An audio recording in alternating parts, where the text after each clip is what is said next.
understand about that? It's baloney. This is not a story about Anthony Weiner. This is actual baloney. Every time, the visual aid, every time you hear anybody talk about the Texas miracle and why Rick Perry ought to run for president because Texas is in such great shape under Rick Perry's decade of leadership, I want you to imagine this and remember how stupid I looked holding this. Baloney. If we can talk about Anthony Weiner in part on the strength of him having a funny name for 3 weeks, let this be what you think of when somebody tells you how awesome Rick Perry made the economy of Texas. You're proud to be a Texan. I'm proud to be a conservative. Not just because I'm from Texas,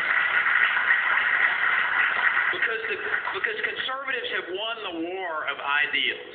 See, in Texas, you don't have to use your imagination and go, well, what do you think if we tried this conservative principle over here? We've been doing it. We've been doing it, and it's been paying great dividends in our state. Great dividends.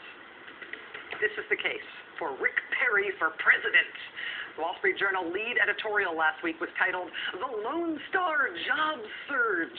Everybody from the Wall Street Journal editorial page to the National Review to everybody else who is encouraging Rick Perry to run is making this case that Texas has this awesome economy. Yes, the national economy may be in bad shape, but Texas has an awesome economy thanks to Rick Perry's 10 years in charge there.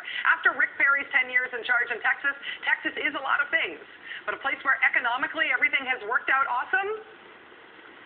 Baloney. Look at the unemployment situation in Texas right now.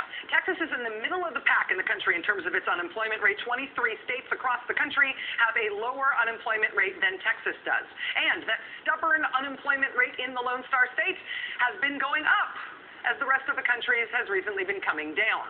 And from the recession until now, wages in the country have gone up 5%. In Texas, they've gone up 0.6%. In California, since the recession, wages have gone up 9.3%. In New York, it was 2.5%.